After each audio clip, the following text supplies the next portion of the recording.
Hey, yo, man, what time is it? You know what time it is, man. 2 a.m.? Yeah, man. Man, you know what? What's that? It's 8:46, bro. Wow, that's deep. Yeah, you know what time that is. Yeah, man. Nappy head, Yo, Funk Army. what's up? Stand up. Get it live, y'all. Yo, Mo, drop that beat.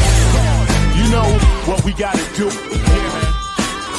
We bringing this funk just for you. You know it. Repeat after me.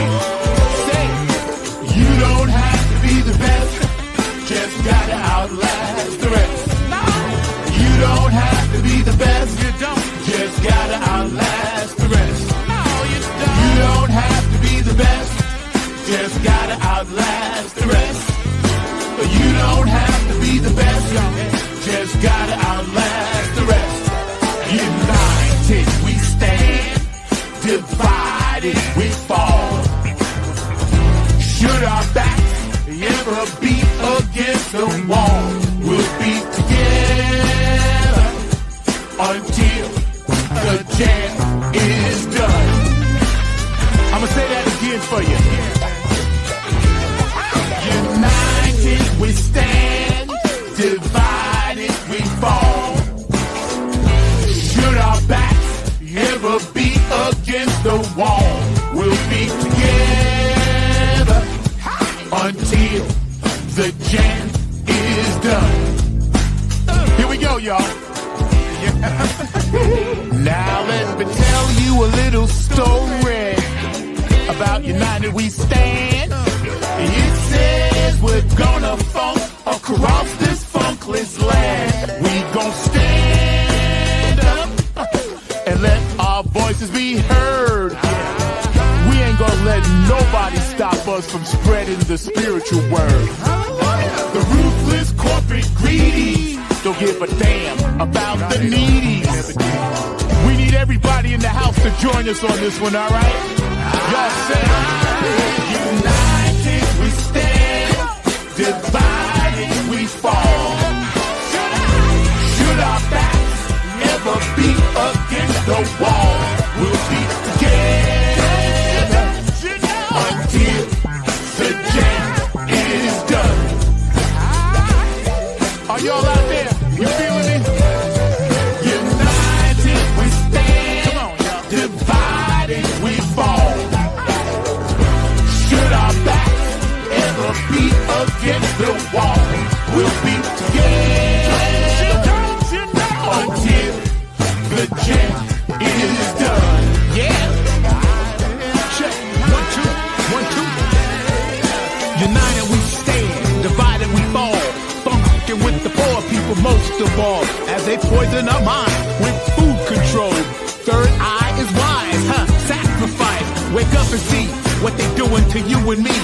Keeping a separate product of Illuminati, like the jail cell did my boss John Gotti. Dirty politics and high-priced prostitution reside in all the important positions. Just look around at the injustice in the world. Some forced to live in a deplorable conditions. Watch us, watch what we do. This rap is coming up just for you.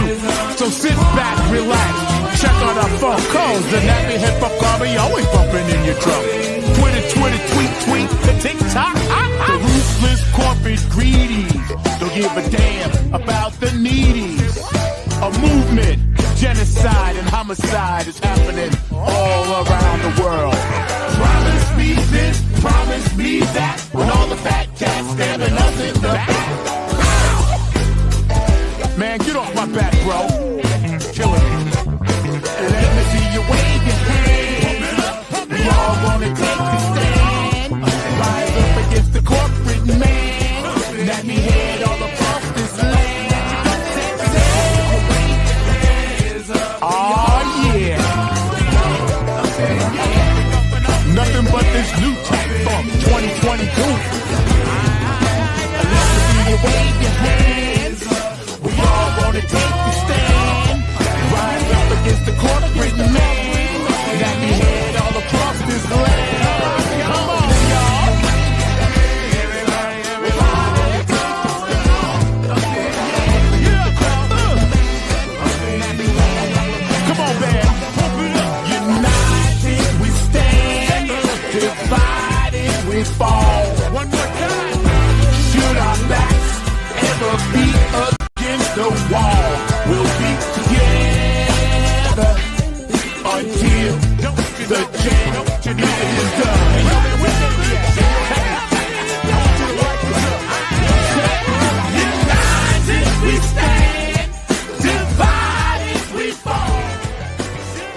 What up? What up? What up?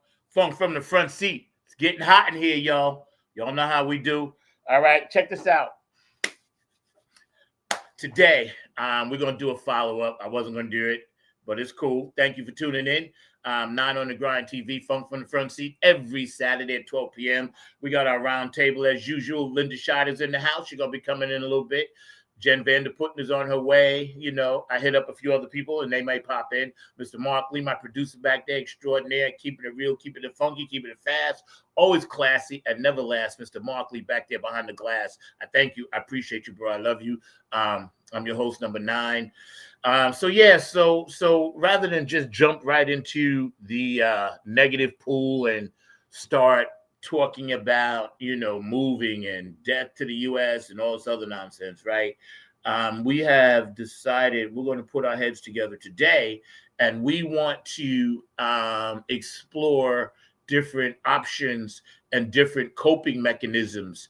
So God forbid we have to deal with the same thing. We'll be able to cope with this thing a lot better. Good morning, Christy. How you doing? Love you, sweetie. So we'd be able to cope with this thing a lot better.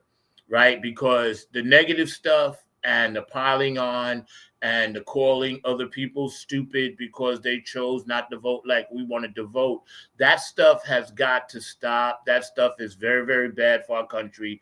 It's very, very bad for you as an individual. It's very, very bad for people who are young and impressionable. And we as adults, and I put a lot of thought into this all week long, we as adults need to set a better example, because we wonder why our kids are all fucked up and they're looking at us, watching us do shit. So rather than take the low road and throw gasoline, fire, and poison on everything, we on this panel have decided to take a different path. Not that we won't have our strong opinions, because we will, but because it's not going to do anything any good, or anybody any good, rather, to keep pounding away at something. Now, we know there's investigations, all kinds of investigations. We know there are all kinds of, illegal activities that happen underneath the table. We know the gentleman behind the puppet strings, obviously one of them showed himself, which is Elon Musk. And we all know that eventually he's going to be running the country. So you better brace yourself. Because if you don't think that shit is going to happen, you're not really paying attention. And you need to understand, like, president's figureheads. So now they're bringing out the people from behind the black door that we never saw before, and now we're starting to see them. So with this dude in the White House walking around, having access to meetings and this and that, who knows what's going to happen? So the only thing we have is each other. We better hold on to each other, and you better hold on tight, because if people trust you and they in your circle, you need to love them. And if somebody shows you love, you need to really, really respect that love and honor and cherish that, because that stuff doesn't grow on trees. So when we think about the United States as a whole, people say we're divided, but we're really not. We're really just mentally divided, okay? Because, number one, we only have 2 sides or illusion of choice, okay? So with this illusion of choice, you either have to pick people that agree with most of the stuff you agree with, or agree with people that don't. Now, some of us are conservative and some of us are liberal. You can be both. You can be 2 things, okay? So more than one thing can be right. Okay, so when we look at our structure of the Electoral College, obviously, to most of us, that doesn't make any sense. Okay, so that would be a good place I think we should start as Republicans, Democrats, liberals, whatever.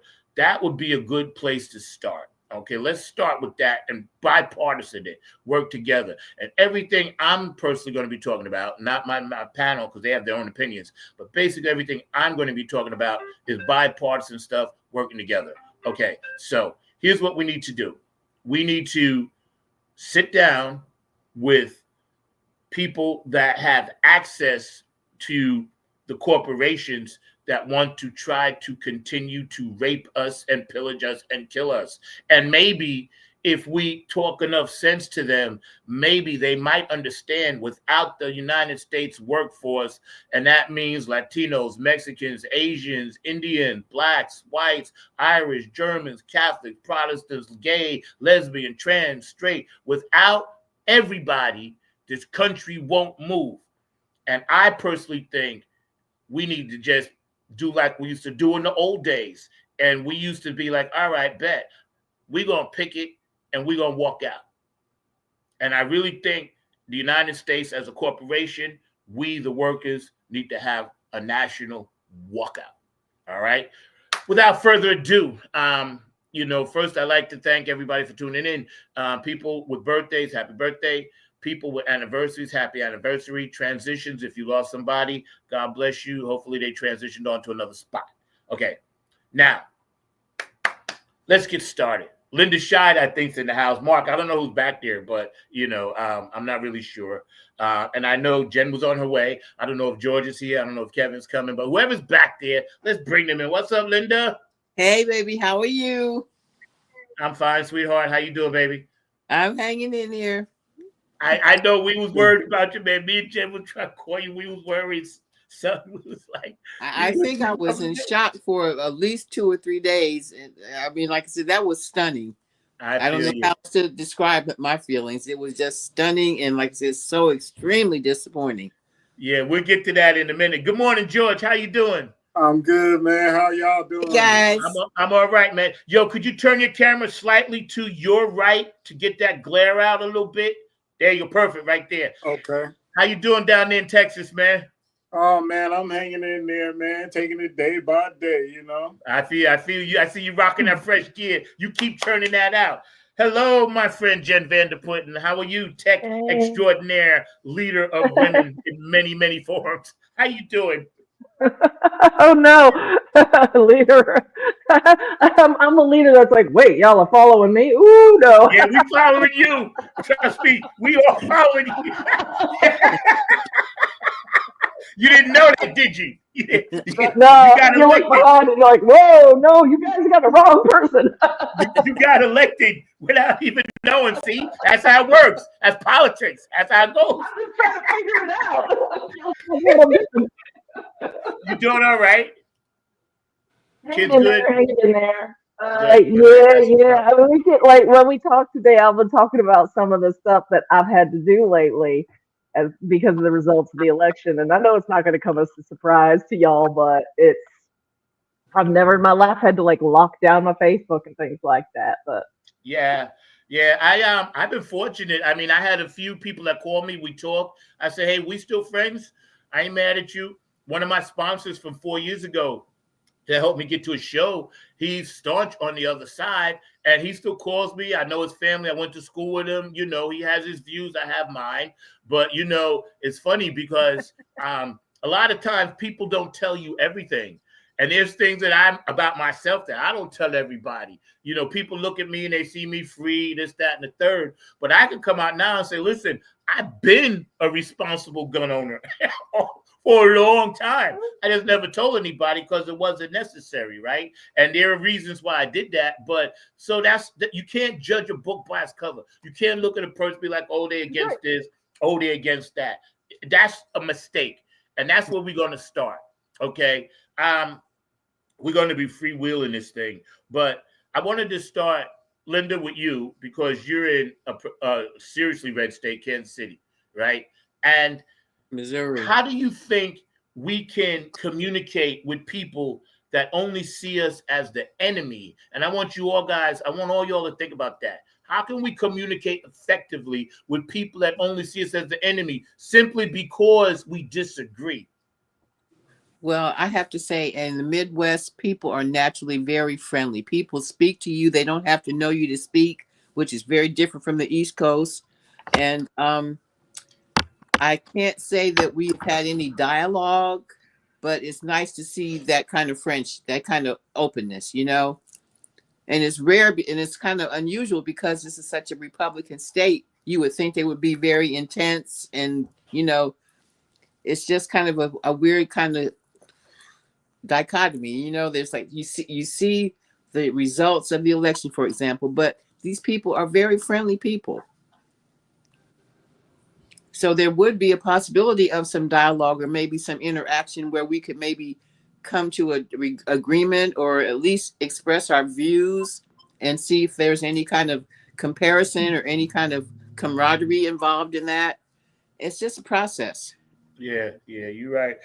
Jen, I'm gonna ask you the same thing.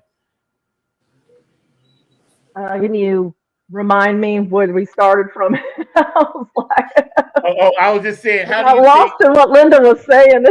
Yeah. I was just saying, what do you think we could say to right here in North Carolina that are against what we believe in or don't believe in? And what do you think we could do to open up some dialogue and not have the argument and bickering, but rather the understanding that they're different from me, but I'm not your enemy?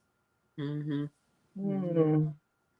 Yeah, that's tough because it's right now. There's a lot. I'm one of these people. I know there's probably a lot of folks right now not feeling really safe to even talk about it, to bring it up.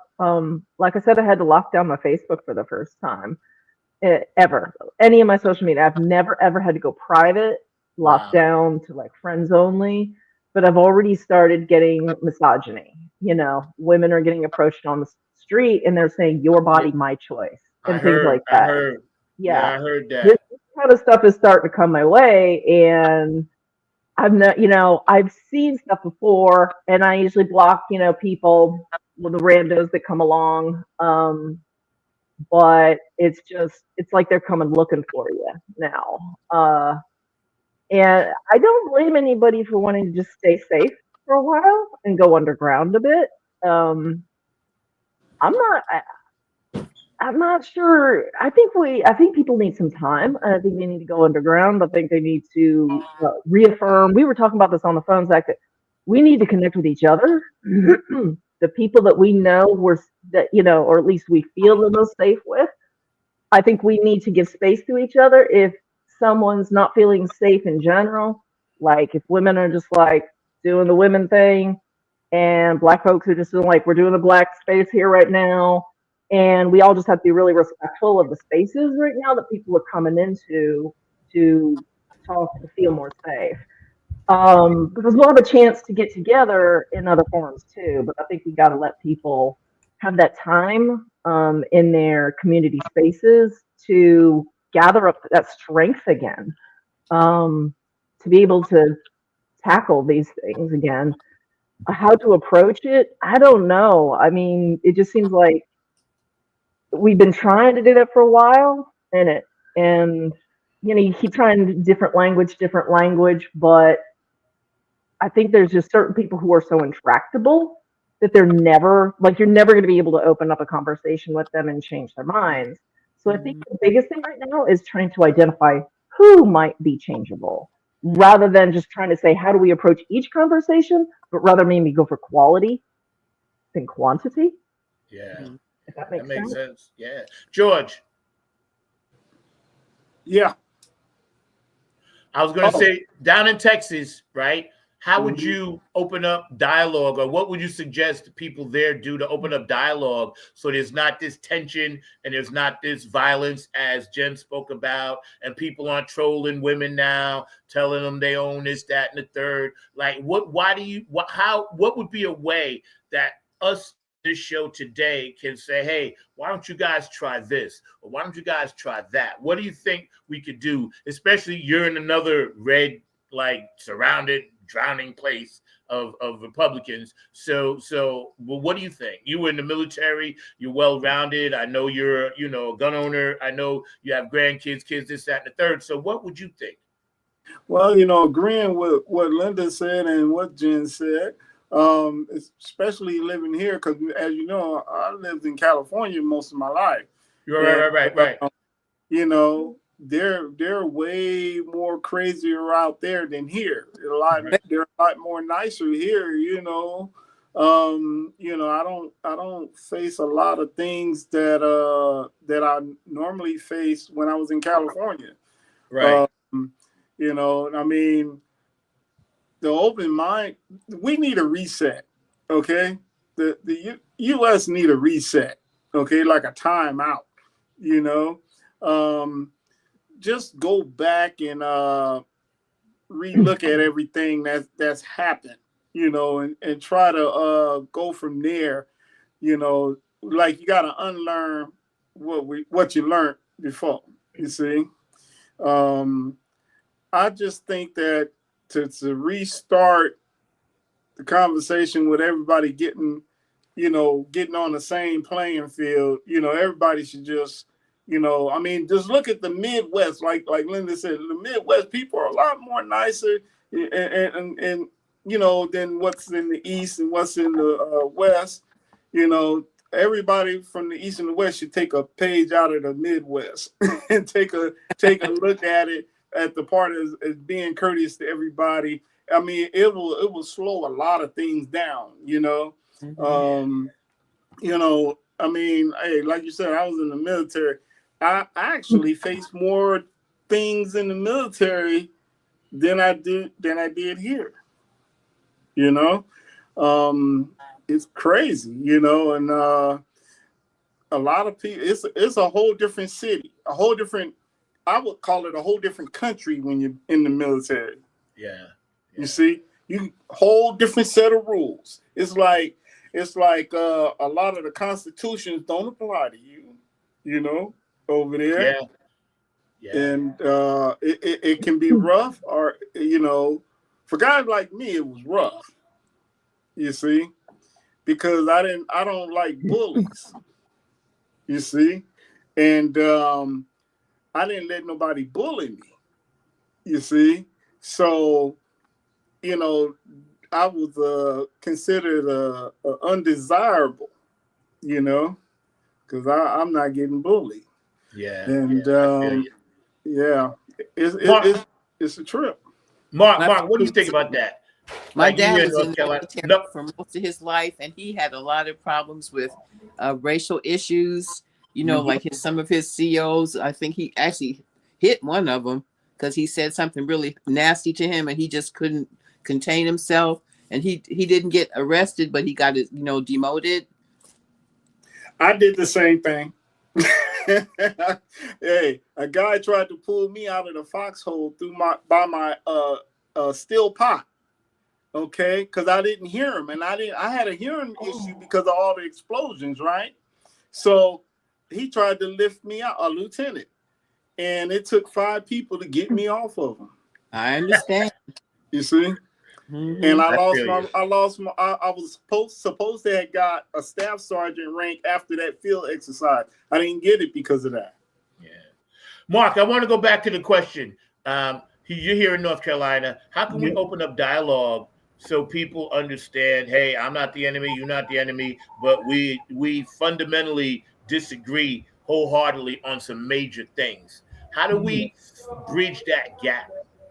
Part of it is doing what my dad's significant other did, and all along those lines, you just sometimes have to be bold and sometimes take action in yourself, and all along those lines. Because actually, I need to send it to everybody here on this panel and everything, but she got together with change.org, which is a website which I know many of you are familiar with, and she was just basically letting the brothers and sisters, kind of who y'all were alluding to earlier, that are in the service industry, that are Latin American, know that we stand with them, and all along those lines. So she put that out there, and she definitely is circulating that to a number of folks, because we do know that if ICE and some of these other organizations start coming after folks, it's not going to just impact those particular segment of society, but it's going to impact us, because a lot of times we are dependent on them for the construction that we're doing. We're dependent on them for the food industry and for a lot of other things, because I actually created a small video, I think it's a 30-second video, that talked about that, because like I said, that is circulating now. When she did that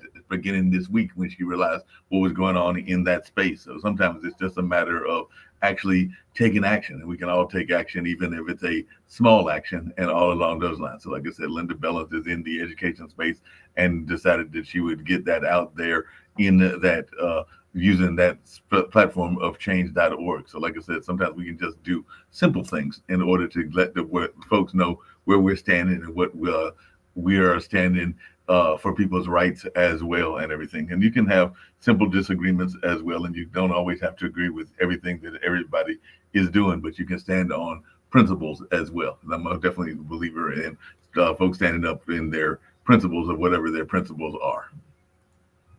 Yo, that's what's up, because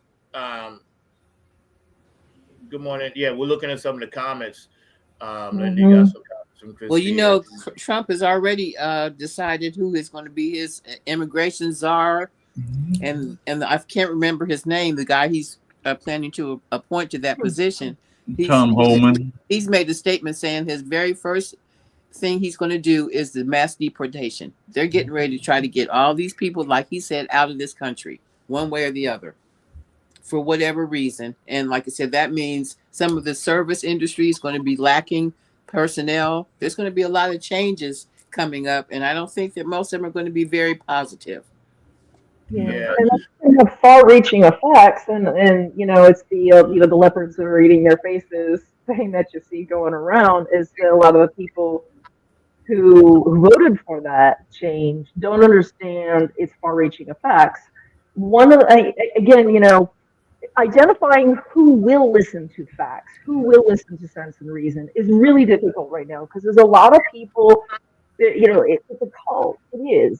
It's a cult right now. And it's hard to tell how many people are in the cult because, like Zach said, don't judge a book by its cover. You might think you're approaching someone who's part of that cult, and their mind is not going to be changed, not easily, and it might not be worth pouring your energy into. Like, we only have so much energy. We have to place that where it's going to be most effective. But if you do come across someone and you get the feeling they will actually listen to facts and figures, they just haven't bothered to look at it because they just don't. That's not what they do. They go to work, they come home, they go to the kids' soccer games or whatever, and but they're willing to listen. Thinking about how the economy and spending, that's a big thing for those who voted Republican this time. Wanting to reduce the deficit, deporting 20 million people, deporting 1 million people. The cost is in the hundreds of millions.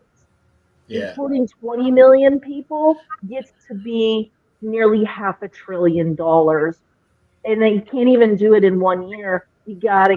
It might take the whole 4 years to get started on it, and cost $500 billion. They're talking about wanting to take away. They want to reduce the deficit. I think in one of their recent speeches, they were saying like 1.3 trillion or something. We're targeting 1.3 trillion is like somewhere 1.7 trillion is their magic number. Well, they just added $500 billion. Yeah.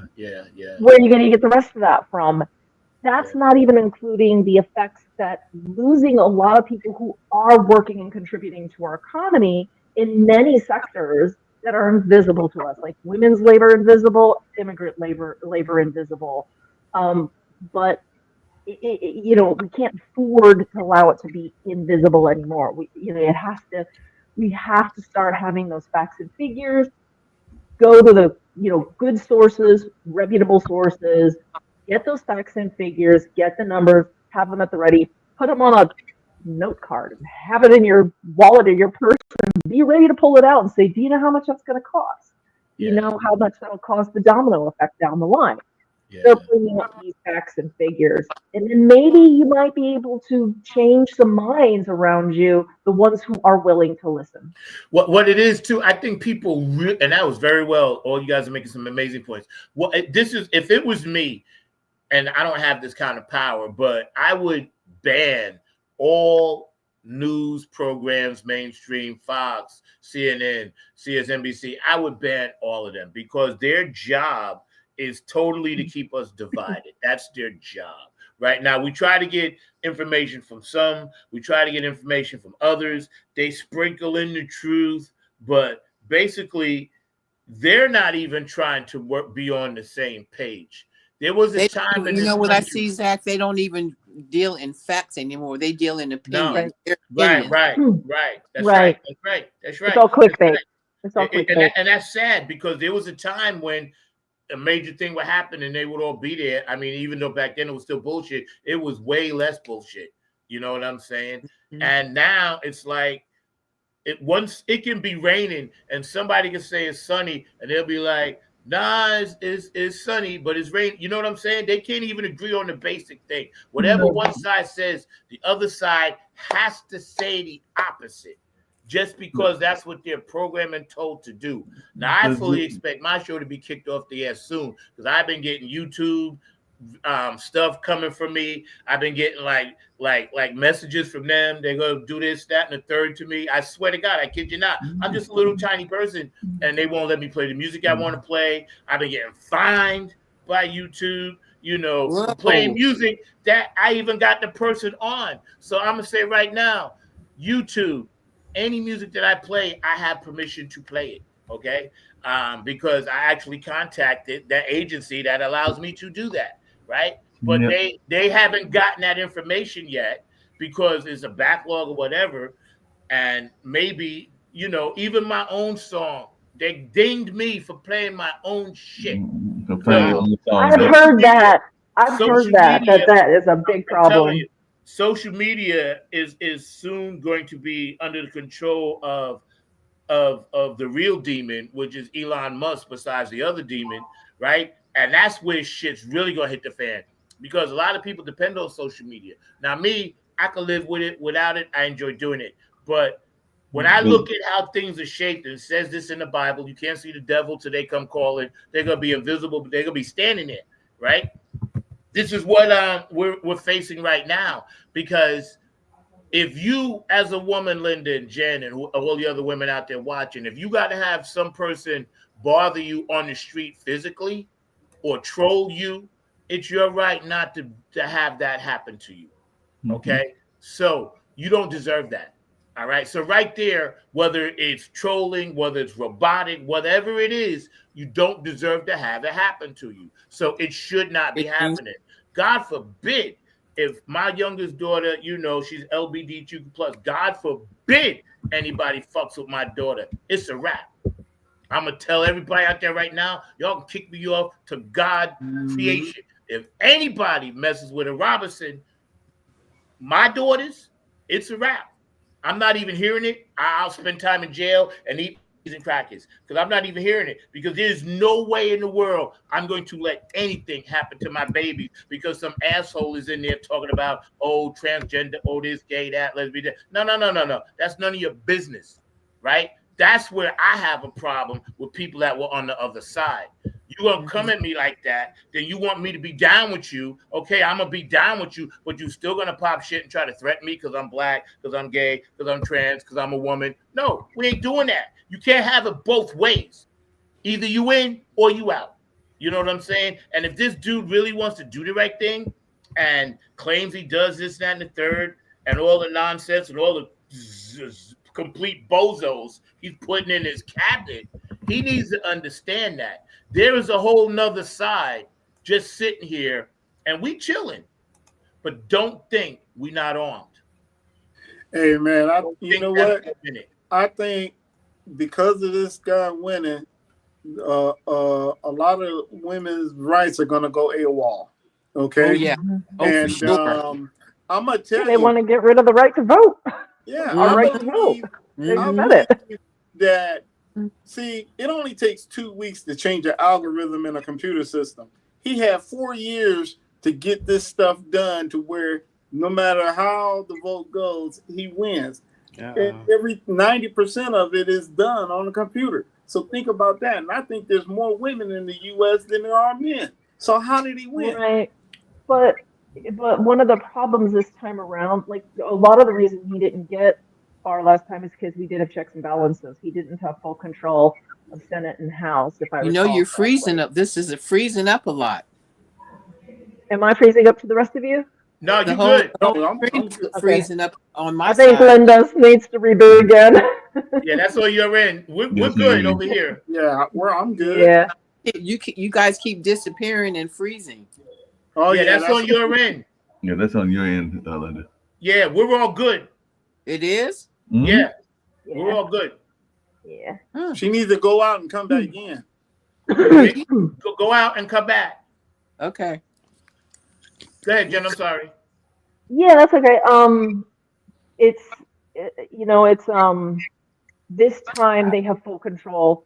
I could be misremembering, but I do recall that there was at least something, the Senate or the House, that he did not have full control on the last time we had in the Trump presidency. This time he has full control of Senate and House.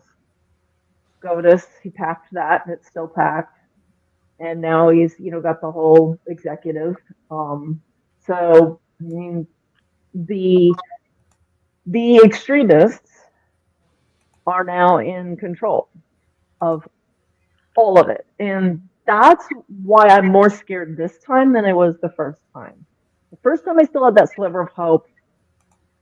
And I could see how people were so angry. And I had that feeling he was going to get kicked out on the the next vote, and he did. But this time he's got so much control. That's where I really see the fear of democracy erosion to the point where it could take generations to get it back. Yeah, I think Christy makes a good point. The whole electoral college needs to be abolished. That's something that people have been saying for years, and again, but it's not going to happen. Illusions of choice, right? It's the lesser of two evils, illusion of choice, and that's part of the whole issue.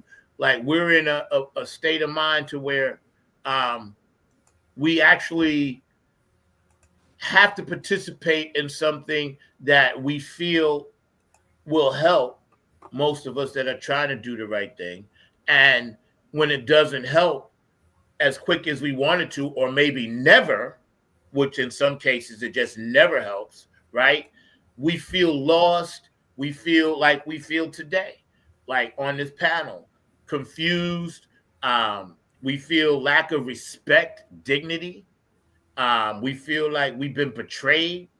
We work hard, we pay our taxes, right? But then we feel like we've been betrayed because, I don't see how the system can continue like this. And if he comes in and he's doing all this stuff and he's going to completely drain the swamp and yada, yada, yada, yada, yada, right? It's going to be even worse because it's already messed up with the crazy people we got. So if you don't have nobody doing anything, you ain't got no control, and you let go of the steering wheel, I got news for people. The electric car ain't going to drive itself in real life. You know what I'm saying? It ain't going to happen like that. We're going to be crashing. We're going to be burning, and that's why I want to do this show today, because I want to prevent that. I can't make any guardrails. All I can do is put out ideas. But I know this: if you take away guardrails, you're going over the cliff. Now, whether that be intentional or not, that's not for me to say. I personally think it is. I personally think they want chaos because other countries profit from our chaos. Hey, Zach, along those same lines, I had a couple things I was going to bring up. One is, as far as the media, I can't see your face.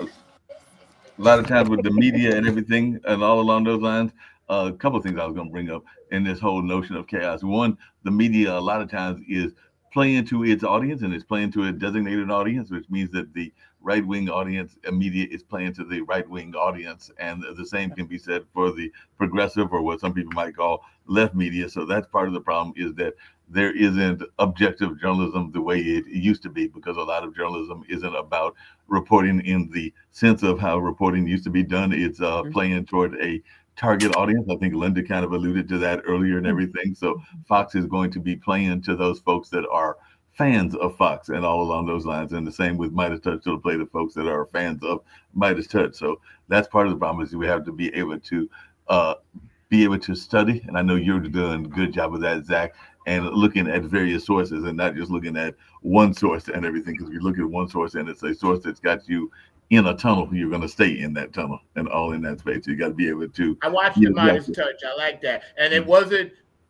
get rid of, it was just abolished to amend the comment that was made. But I watch a lot of alternative stuff for the past like 3-4 years. I only watch the scroll on the bottom of MSNBC, CNN, and Fox. I watch the scroll on those because that's where any real truth or news is. If you ever Mhm. notice, like George said or Linda said, it's about opinions. But if you look at the scroll, that's when you can really find out how many truths we send in the bomb stuff. Or you can really find out like where salmonella is coming from in the McDonald's in Denver, Colorado. They don't talk about it, but everything now is on the bottom of that scroll. And I suggest people, if you got to watch mainstream, watch that, because at least you're going to get some things that will help you, because they know they can't have major things happen and not put a bit of it out. You know, they don't talk about the whole thing and they twist the facts, but they have to put some semblance of truth out on the bottom scroll because they're representing what's supposed to be, you know, truths out there. I got another thing to talk about that's really interesting to me. And George, I'm gonna let you lead off on this one. And we're hanging out today with Jen Vander Putten, author and businesswoman and tech, you know, high mogul, future president, Mr. Mark Lee, producer of everything down here in North Carolina. Haytide Center, his own show, the Mark Lee Show on Monday nights, and the watch parties and the dance parties, and Linda Scheider, artist, singer, songwriter, actress, Parliament, married to Gary Scheider, Hall of Famer. And George DeFunco Vinci, military, of course. All his great work is back behind me. Served, he's a veteran, so thank you for serving. And he also has his brand that he does on shoes, sneakers, coats, hats, anything you send him. If you send him a toothpick, he'll make something funky out of it. but I wanted to ask you, like, when it comes to the military, George, I wanted to direct this at you. And we've been hearing rumors. And again, ain't nothing solid happens until it happens.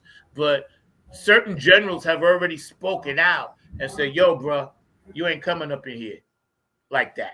And I wanted your opinion about it. Yeah, I mean, it happens all the time, believe it or not.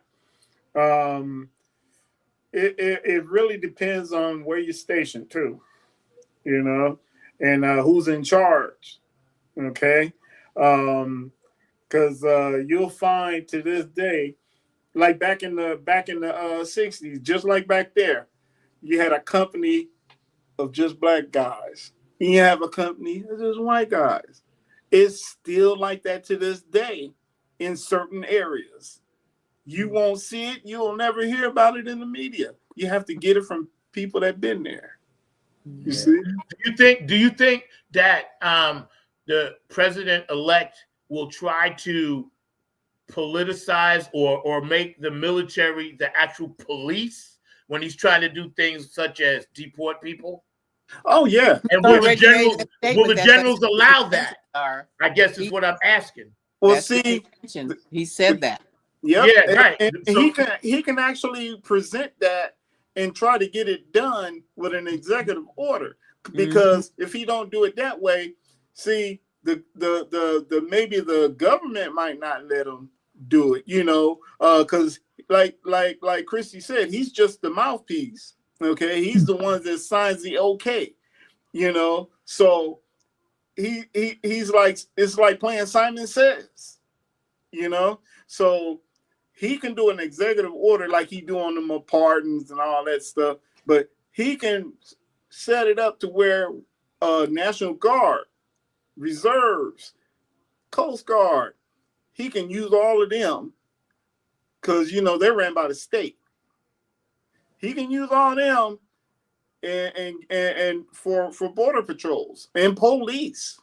Okay, because look when the riots happened back in the 80s, or was it 80, 90, whatever. Look what happened then. National Guard got activated as police, and they had more power than the police.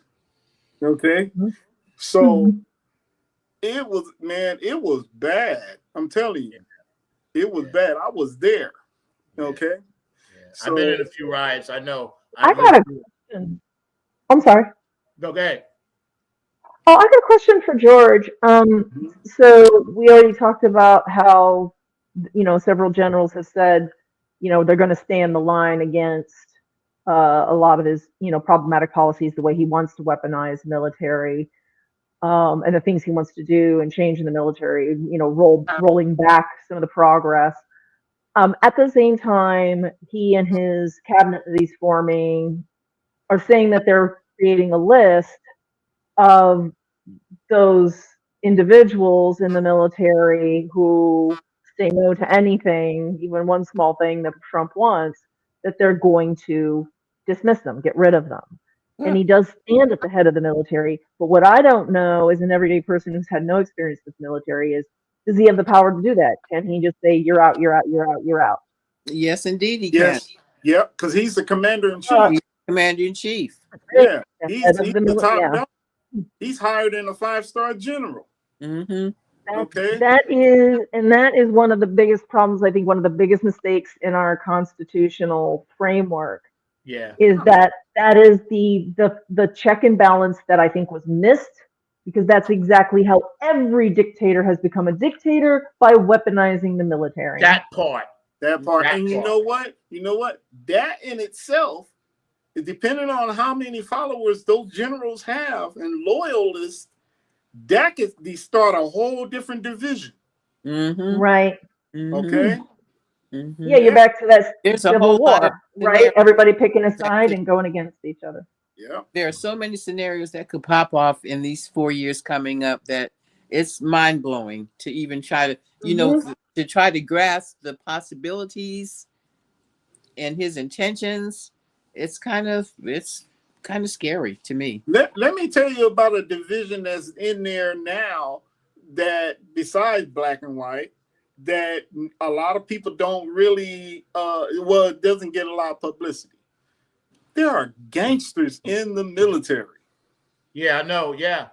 Yes, hardcore Yeah. gangsters too. And you guess what? Yep. They turn around and they go back and train gangbangers. Yep. And that's the same way it is for the Proud Boys, the KKK. A lot of their top executives who rework the system and try to, mobilize. Because I've talked to some of these people, right?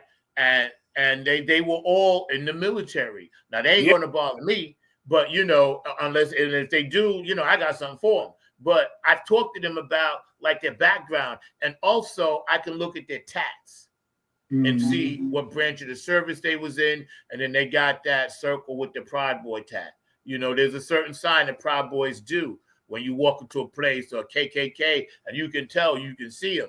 You know what I'm saying? So if you know what these things look like, just like gangs, I call them gangs too. It's the same thing. I don't know if you guys remember, but about they all been in the military. A few years ago, they had a football game at West Point, and they caught some of the cadets doing KKK Yes, stuff. exactly, Yep. exactly. See, and this is part of the issue. Like, we're not talking about these things enough. Go ahead, Mark. Yeah, I just had a quick question. This is for everybody, and because I told you, and you kind of alluded to it earlier. I heard Linda talk about it. Is it just me, or is everybody really a little bit petrified in this cabinet? Because we got a man that is definitely anti-vax that is going to be the head of Healthy Human Services, Kennedy. Right. We got a man that is known as a pedophile that's about to be the AG, talking about Gates. And we've got a lot of other folks that are about to be placed in charge of a lot of addicts around. People in New York talk about his drug addiction, and people that have been in his circle talk about how heavy into drugs he was. I don't know if he still is, but he used to be pretty drugged out. Yeah. And see, again, this is all shock value. Now, I'm not shocked by it this time around. I braced myself. I had my one bad day, and then the next day I got up and I was dealing with some other shit. I was like, my shit still got to go on. So I'm not people are shocked. I'm not shocked by any. If this dude told me he was going to go and, get JoJo the wino from down the street over here, the crackhead, meth head, and make them Secretary of State, I wouldn't be surprised at all, because this is who this dude is, right? He wants to do this on purpose. He really wants to shake us up. And I'm telling everybody, stand strong, stand firm. Don't be shakeable. Don't be shakeable. And I suggest everybody arm themselves. And I know I'm going to get kicked off for saying that. That's facts. That's some serious. I have a question for you, Zach. I wanted to ask you as an entertainer. Do you kind of think that do you remember in the 60s when everybody was making protest songs about the war and stuff? Do you think that the entertainment industry might come around and start dealing with these kind of issues too? We have to. We have to. I think so too. We absolutely. I think we're it's an obligated. obligation. We Yeah. have to. Mhm. And I To already get see the some people. message out there, that's probably the only way that we're going to be able to do that comfortably. Yep, we have to. And I think more and more people are I doing think that. I mean, Zach's doing it. He's got some great songs. I've seen some other artists that are doing it as well. So I definitely think that there are artists that are realizing that importance of having that kind of protest music and all along those lines, because that's just vital and everything. But to your point, Zach, earlier, I was, because you know, and most of the people on this network know I get around by mass transit, and I was talking to my bus driver today and everything, and he was telling me he remembers the first time Trump went into office, because apparently Academy, which is a major bus company, handled the first inauguration of Trump the first time around, and he basically said it was a cluster. You know the word that goes after cluster. I'm not going to say the word, but you know the word that goes with it. Because he was basically saying that he was supposed to pick up this person and this Marine and that Marine, and they kept sending them on this journey, sending them around tunnels and doing all of the Secret Service bomb threats and to see if there was a bomb threat. And basically, at some point, he just said, "I'm going to stop at the hotel," because they kept jerking him around, going back and forth. So it was just too much of a disaster. So he already said he knows that this one's going to be equally worse, because that was his first time around, and he said this was going to be worse because Academy is a major bus company that handles a lot of the transport of major events. Yeah. You know what, Mark? Didn't we have a slight YouTube video for that tariff thing? Because I was talking about that. I was trying to find it, and I was going to see if I can still dig it up and everything, because that was there were several of those that were out there, and I was trying to remember the one that was out there. But Well, basically, I wanted to ask. There was a comment, right? And it was is the military sole purpose to be a weapon for this country? I don't know the answer to that. I'm not really sure. George, what do you think? Linda, the military was set up to defend the country, and then it later turned into a weapon, because They now, are the former Klansmen and Yeah. Proud Boys and stuff. now we go out to other countries and fight other people's wars. That mindset. That's not what it was really made for. Just It like was George made said, to there's a lot of racial issues in the military that don't get addressed. The Yes. separation and the just like I said, the mental capacity to be a soldier these days. And you have where's your mind? What are you really about? Killing? I also think a lot of times, thing, you know. yeah, I guess it has to be if you're in the service. I think a lot of times some things get misconstrued, because I know, my family, plenty of people, my nieces and nephews, they went into the military to get an education. So they used it for college. They didn't go in there to be told what to do. They didn't go in there to hub to, none of that. They were already coming out of high school. So they were actually recruited and coming into the military as upper brass, lieutenants, this and that. They came in like that because of their grades. So a lot of times it's not used for that. It's used for educational purposes. And also another friend of mine said he just wanted to travel the world. My god brother, he said he went into the Navy to travel the world. He liked the ocean. So sometimes people have different means or different reasons why they do things. But I think when it comes down to it, talking about the military, I can't see how any respecting general is going to allow a coup by this dude. Because these dudes go back to, and this, Joe, they go back to the code of General Patton, Eisenhower, MacArthur, all of these great people, Colin Powell. You think if Colin Powell was around and doing his thing, whatever, and was still with us, he would be like, yo, I'm going to just let this dude come in here and take over. I don't think so. This is why I got to, right now in this country, I have to trust my generals to do the right thing. That's the only way I'm going to be able to kind of, wrap my mind around this thing. I have to believe that they will do the right thing. And that's all we got. But when he kicks them out, when he says, you're out, you're out, you're out, the question is how many people in the military, because obviously that's one thing, George, I don't think you can do. I don't think you can just stick someone in the military, right? You have to go in, you have to go through there's stages. Ranks. Yeah, yeah. There is at least that to prevent him from just sticking random people in there to be his shills. But people can rise up in the ranks once he's, especially as he gets rid of leaders he doesn't like. And the question is, how many people in the military are rampantly for him and his policies? Well, and what if you remember during January 6th, the head of the at the Pentagon, I'm not sure what his position was, but one of the people in the military was amening and holding off the National Guard and helping him do his thing that day. Yeah, but Yeah, that's right. Across the park. Yeah, he did that. Yeah. He immobilized. I forgot about one that. of them was Flynn's, really related to Flynn, the General Flynn. I think. General Yeah, Flynn was one of them. I forgot about that. Brother or He something. did do that. Hey, Yeah. but Yeah. George, I Right got in a question. DC too. George, I got a question for George because I'm not in the military. I've got relatives who've been in the military. But one thing he's talking about doing is creating this, like, basically it'll be like a committee that will help determine whether you get to stay in the ranks and everything like that. So he's basically talking about creating almost like this, almost like a apprentice type thing where you almost got to be vetted in order to stay in the military. Is that even legal, and how are you going to be able to do that? Because apparently he's talking about creating this board that's going to basically determine whether you get to stay as a general or a colonel or whatever your rank is, and that is definitely in the works already. This board that he's talking about putting that will cull some of the people out of the military that he doesn't like. Well, you know what? He can do stuff. It's gonna be hard to do, but he can do it. But you know, and if he tells you you're fired, you have to leave, because if you don't, that's disobeying a lawful order. Right. Yeah, that shit is whack, man. I can't even believe how we even talking about this stuff. It's crazy. So anyway, we're hanging out today and trying to do a post mortem, you could say, on how we got lobotomized last week. But you know, here's one thing that I do want to mention. How is it that we're trying to, because the dude said he wants to turn everything back over to the states, and in some instances I'm with that, but not all, right? Like, I don't think it should be up to the state to decide whether or not you should wear a seatbelt. I don't, things like that, common sense things that'll save your life.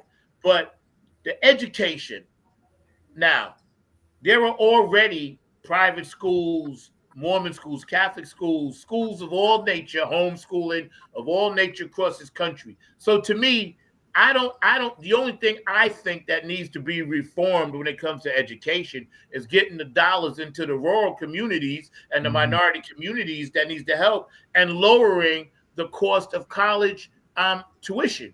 But other than that, I think every state is already doing its own thing. So why are we messing with it? Mm-hmm. Why do we want it? He said, I'm going to completely, change the whole thing. But dude, we're already number 17. You know what I mean? We're already like 10th in math around the world. 17 when it comes to graduating engineers, doctors, lawyers, this and that. We already that. So if anything, you need to, like, hey, how can we teach our kids some shit? Because homeschooling, I think, now is actually a better route. I believe in that now, because your kids actually going to get the attention that they need, and they might actually learn something. You know, the young kids, they can't write in cursive. They got to do a math product like this long to go 3 times 3 is 6.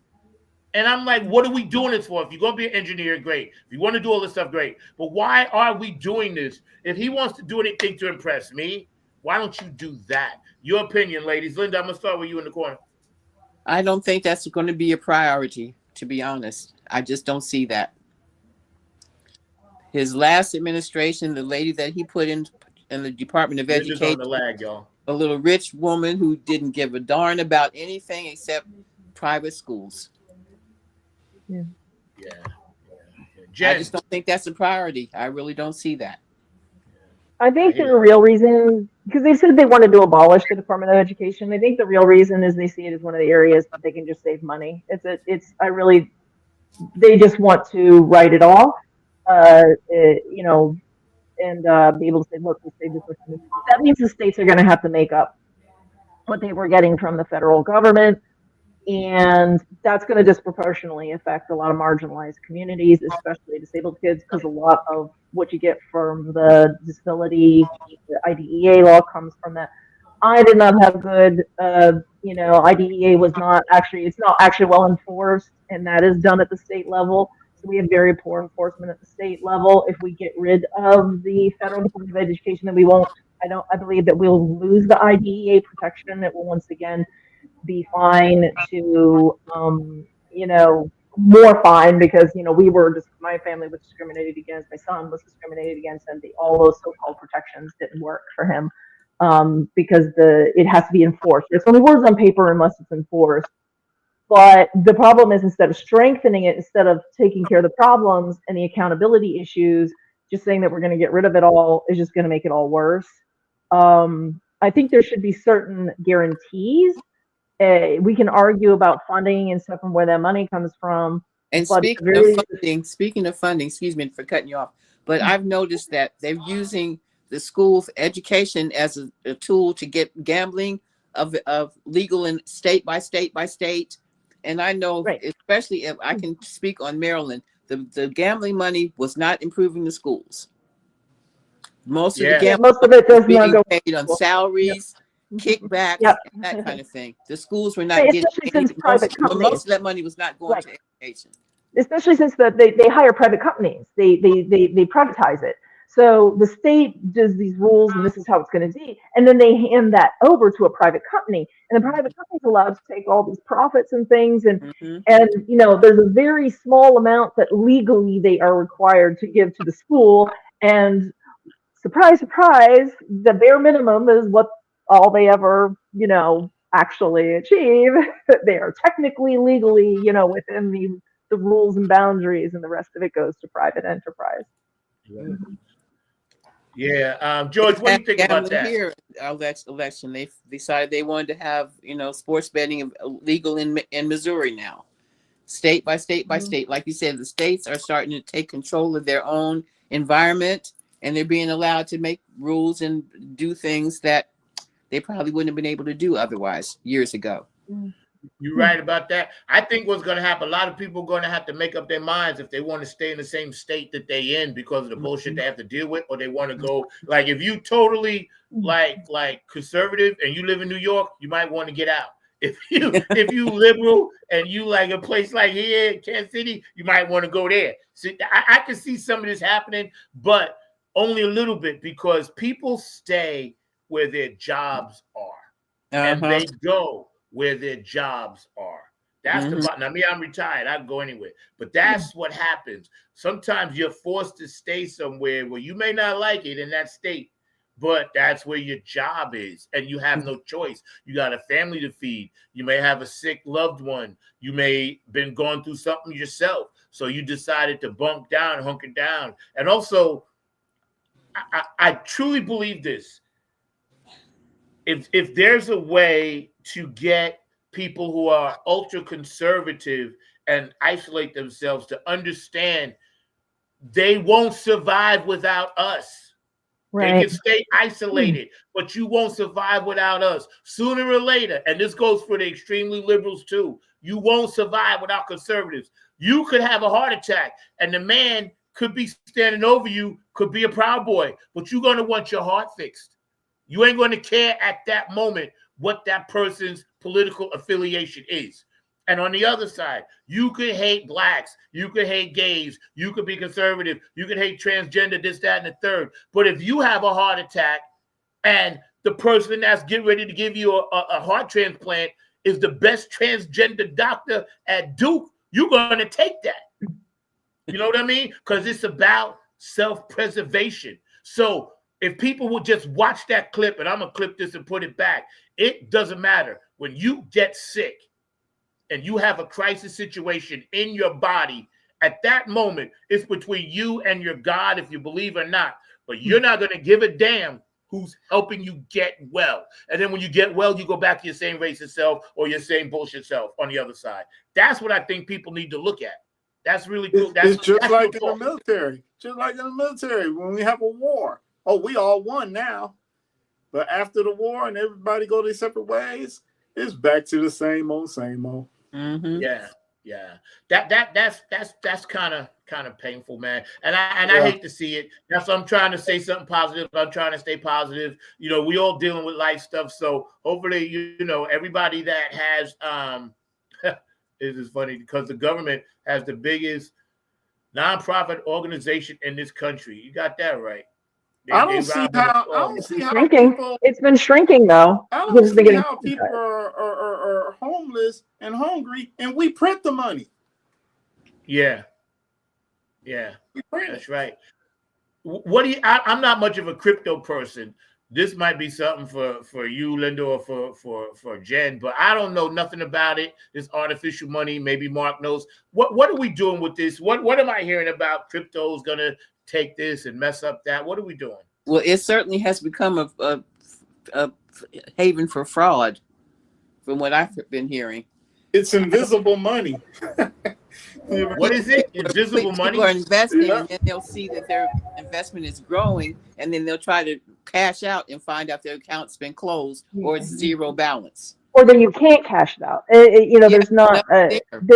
There's some crypto that has established itself because it decided to go ahead and sign up with the regulatory bodies, with the formal banking systems of the government, and allow itself to be, you know, formally recognized and regulated. And those are the ones that you can actually move money in and out of a little more freely. Still not as freely as you can with other things that are more established. But everybody and his brother's inventing a new crypto all the time. And then trying to sell it. It's a pyramid scheme. Most of them are just a pyramid scheme. They get you in, it pumps them up. It's a pump and dump scheme. Yeah. Because the way they dump is by getting other people to come in and buy from them with real life cash. That's the way they do it. Yeah. Yeah, they don't go bankrupt. They just stop doing it. Yeah. You know? Right. They just pump and dump. They create theirs because it's mathematically created. They create theirs, then they go out and it's all the crypto bros out there on the social media getting everybody to buy in, hyping it up. They're buying in by buying the ones that they started with, and then, you know, and they're getting people to pay real life money, and that's how they cash out. And then when they sold their last one, all of a sudden they make their exit and maybe even go and get a new crypto to do it again. I think You're when right it about first that. was introduced, it was kind of okay. Because then all of a sudden the schemers got a hold of it and figured out ways to rape people financially. Yeah. I think It's another that's more con game. of a subject. Just another con game. Yeah. Yeah, and that's a subject I definitely want to talk about because I'm trying to get the mayor of North Carolina to come back on. He came to visit me, but we were talking about that once privately, and he was telling me about it, and I'm not really down with that. I have very little resources to spend on anything but something real. So, but anyway, we're going to take a quick break, 2 seconds, and we're going to shout out some sponsors, and then also, I want to shout out everybody that's watching, see how you're doing. Thank you for hanging out with us. And also, I want to thank Linda and Jen and George and Mr. Mark Lee and everybody that's chilling right now because we're all trying to, as Prince would say, get through this thing called life. Mm-hmm. And basically, we all have to live our lives the way we need to live them. Nobody's life is more valuable or more important than anybody else's, as it was stated earlier in the comments. But I do want to run something that my friend Milo Z sent me a while ago. While you guys take a short break, y'all come back, check this out. Funk on the front seat, back on the other side with our guests and more conversation. Thank you for tuning in.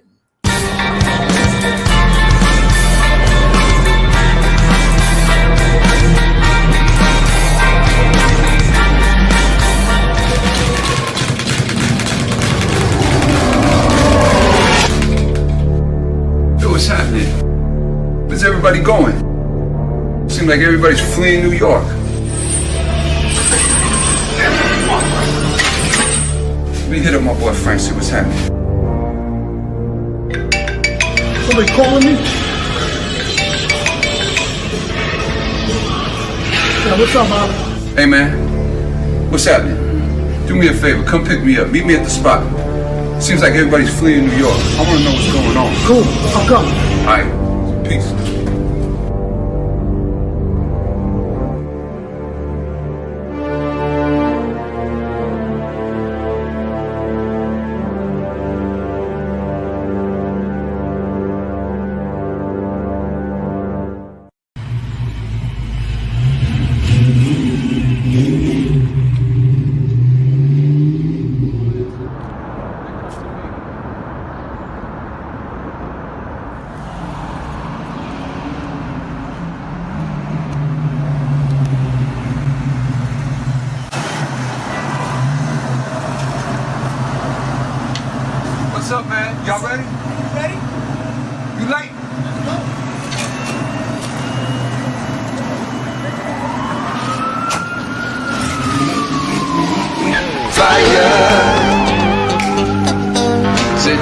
City is burning, and they running, now they running from us.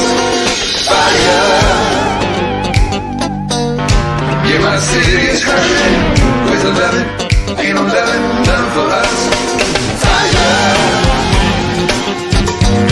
So New York City is burning, and they running, now they running from us. Fire. Yeah, my city is hurting.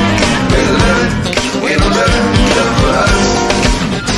I hear some people say, damn, I need a holiday. I need to fly away, cause New York has had a stay. Now I'm home, but the city's still my home. Does anybody know just what is going on? Yeah, fire. New York City is burning, and they running, now they running from us. Fire. Yeah, my city is hurting. With loving, ain't no loving, none for us. I hear some people put us down, calling us a broken town. But take a good look around. New Yorkers always hold the ground. Before you go and cast a doubt, before you go and run your mouth, find out what it's all about. Don't ever count us out. No, fire. New York City is burning, and they running, now they running from us. Fire. Yeah, my city is hurting. With the loving, ain't no loving, none for us. Ain't nobody come for us. Who the hell are we gonna trust? Maybe just been not made enough. Why gotta be so tough?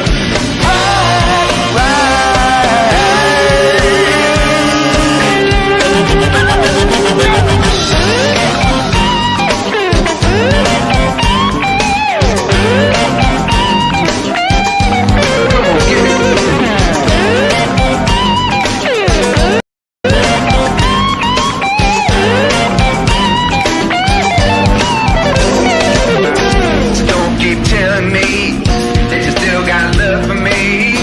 Cause if we were a family, you would have found a remedy.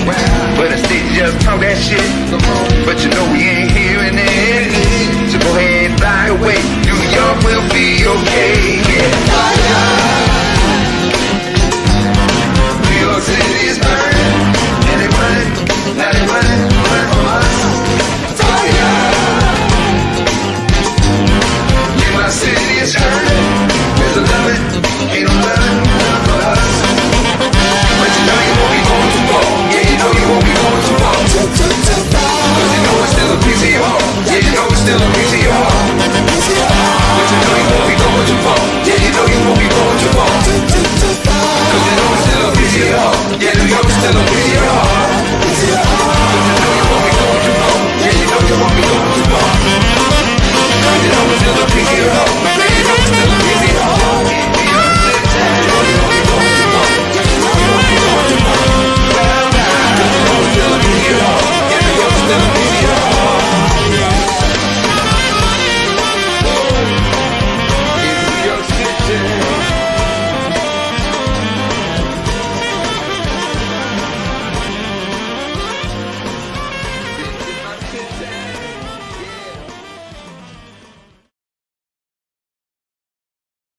I don't want you to It's Joe snap my- Keys of Joe Keys and the Late Bloomer Band. Just did a show with my man Zach. Number 9. That's right.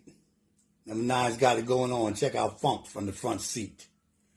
Zach Robinson. Serious good vibrations, y'all. What we need. Peace. Hey, it's Chrissy Key Rollins here with Holistic Restoration, inviting you to check out Zach Robinson with Funk in the Front Seat. He drops new episodes every Saturday at noon on the East Coast time, and replays are posted for whenever you miss a live stream. You can find him on 9 on the Grind TV and also on YouTube, and get ready for the funk because he brings it every week along with hot topics, amazing guests, and great conversations. Again, that's Zach Robinson with Funk from the Front Seat on 9 on the Grind TV and YouTube. Go check him out. Hey, this is Keith Jackson with P-Funk Radio, inviting you to check out my brother Zach Robinson with Funk from the Front Seat.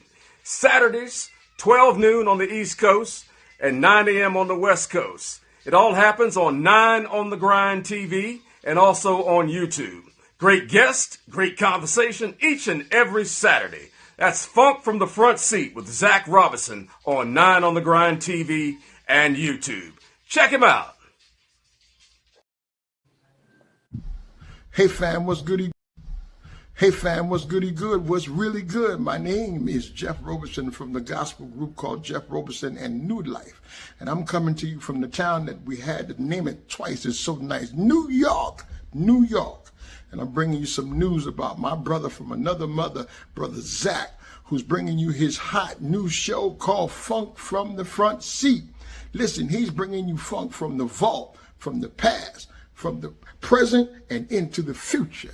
He's got that music that makes the hair on the back of your neck rise up. He's bringing you funk all the way down to your toes. This is that funk that makes you really want to groove. Stay tuned. Don't touch that dial as he brings you funk from the front seat. Listen, let's go.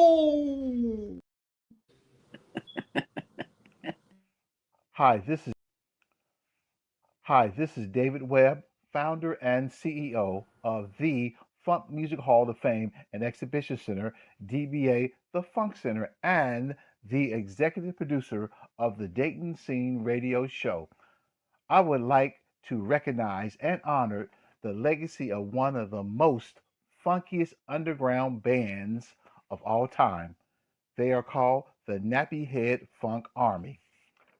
Let's applaud this band as they continue to keep funk music alive for generations to come.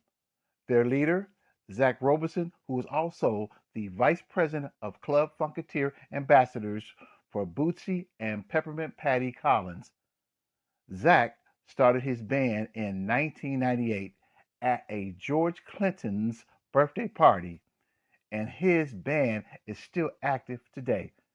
The Nappy Head Funk Army's funky brand of music is the new generation of funk. I applaud their energy and their contribution to funk music. I wish them much success and thank you for keeping funk music alive.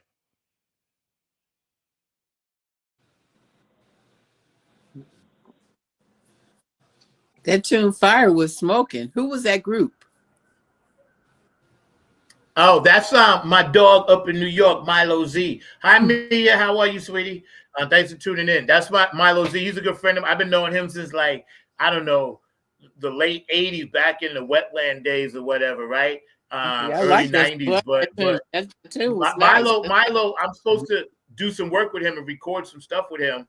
And go up there and perform with them and get Nappy Head up there. But, you know, I'd like to thank also JTRP, P-Funk Radio, Gabe Gonzalez, Larry Funkster Jones, Bootsy and Patty, of course, HJ Entertainment, Kane and Jam. Thank you, Kevin. Tony Cameron, the Funk All-Stars, Oak City Music Collective. Love you, Diego. Afterglow, 92416. Thank you, Otis. Thank you, Donna. Q&A Entertainment, Brooke Clagett, My Funk Angel, Patricia Dioria, Aquarius Rising Art, Curtis Wilcox, and, of course, Mr. George DeFunkovici. David Brooks, Dr. B, thank you. Much love. I love you. DJ Cocolino in Ireland, thank you for playing my stuff. Robin Circle of P, I love being on that thread because we have a lot of fun. And, of course, the gentleman you just saw, David Webb. DJ Elizabeth in Ireland, thank you so much. And DJ Monica in Switzerland, thank you so much. And most of all, thank all of you guys. So let's get back to the subject. We were talking about cryptocurrency. I saw a few comments, so I just want to read what they say. I don't know anything about it, but basically you guys are telling me it's Nomia's like, hi, Nomia. It's phony money. Is that what it is? Pretty much. It's invisible. It's only as good. It's only as you can't good go to a store and pay with crypto. You can't go to Right. go buy stuff, with crypto.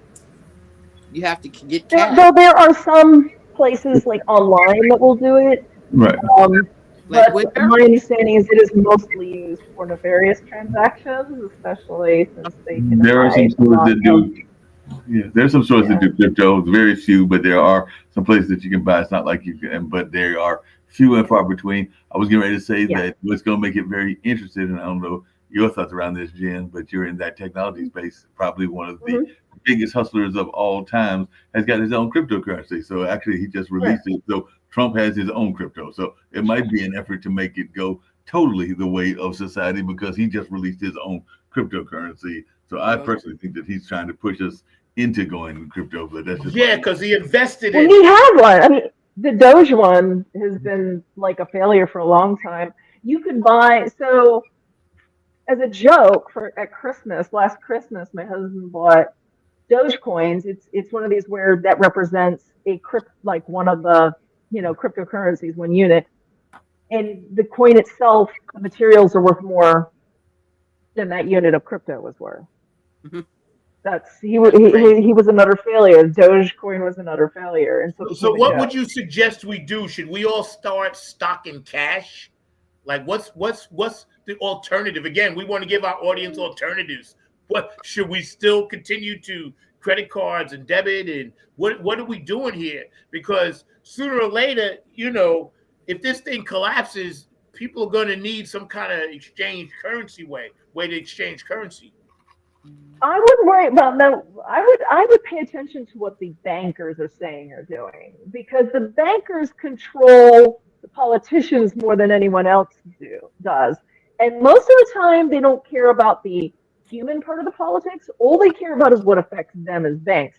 So when you're talking about traditional banking and what you rely on, the banks don't want to see that end. So this is the one silver lining you have, is that even though they are making, socially, some of them making socially evil choices or ignoring social issues, right? Because they're just focused on banking. And for all the, problems we've had in banking and bailouts and things like that, one of the benefits is that if your money is in one of these major banks that care about keeping things going the way they've been, then they are kind of, on your side in that particular respect. So I'm not too worried. They can try. That's one thing that they will not succeed at, because the bankers get what they want every time. No matter I got one quick question though. How come Nomia only says hi to you? What's up, Nomia? You don't see the rest of us up here? Oh, see, she only says hi to you. Like, all right, that's okay. It's okay. And we love you. It's okay. You ain't gotta say hi to the rest of us. We here. But I love Nomia. She's cool, man. She's a good woman. Another strong, smart, businesswoman who happens to be Black and doing her thing and very educated. So hopefully we get you back on the show, But yeah, so let's move on to. I want to change continue that to for a hot do second. Did you guys see Tyson's fight last night? No. It was I'm a garbage. nerd. I don't do sports. That was It was garbage. I didn't see the fight, but I heard it was garbage. That was a $17 million joke. I didn't It pay was no an attention to exhibition. Exhibition fights will never have the same magnitude as a title fight. They got 17 mil for that fight. Yeah, it was just. Why would somebody want to watch it? All Tyson did was this for for 6 Yeah. rounds. Just this. Really? Wow. Yeah, it was. He wasn't even throwing punches. He was basically just protecting his face for 6 rounds. The first 2 he killed it, but after that he just lost it. The other 2 fighters. I didn't think it was going to be better than him. I didn't think it was going to be anything. I really didn't. I know it was hype. Got a lot of hype. Oh yeah. This country loves hype, so it got hype. It was a distraction for a day. And you see who was promoting it? FanDuel, another one of those betting apps. Yep. Well, that's what I was going to get to, because the NFL, they never used to be in bed with gambling. It was always the mob gave us the football cards. Golf, now they are. That's why I think the NFL is fixed. I know. I've seen a couple of tennis matches I know that were thrown, and it was obvious. Yeah. I couldn't believe how obvious. I mean, and I'm not even a pro, and I knew that some of those matches were like fixed. It was so obvious. Everything we see is going to be in the grid, and when the grid goes down, what you going to do? That's a little hint for y'all. I see you got to plug in. That's a little hint for y'all. I see you got plug in, Zach. Yeah, I have to get the plug. You know, a little bit. I dropped a little bit, see, because that's gonna be hot coming at y'all soon. But I really wanted to know, as far as here we go losing our everybody. children. Let's go to the kids, right? What are you telling your grandkids, Linda? What are you telling them right now about the state of affairs? I'm not really my grandkids that I'm living with are too young to really even have an interest in something like that. The older ones, I'm not really in touch with right now, so I can't really say. Right. But if I Then did, what are you telling your I would try sons? to give them some truth. Yeah. Jen, what are you telling your sons about their future in this country? I mean, I don't think that's changed as much because they are already adults. Like, you know, one's going to be 18 in a few months, the other one's 21. And it is easier to talk to your children, if I can call them that, when they are older and they have that more adult brain. You know, they are post-adolescence or, you know, far enough in adolescence that they've had that brain development. Both my sons, I'm very lucky that they are very astute. Our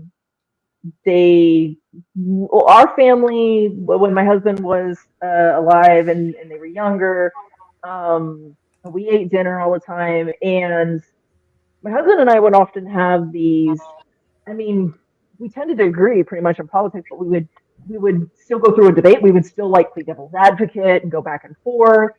And we thought our kids were just eating and like, you know, they would goof off like little kids do across the table or, you know, or like with their feet under the table and stuff like that. And we didn't really think they were paying attention to us, but we were doing that. And at some point, for some reason, we just stopped for a few weeks or a few months. I don't know if we were just busy or what, or our minds were elsewhere.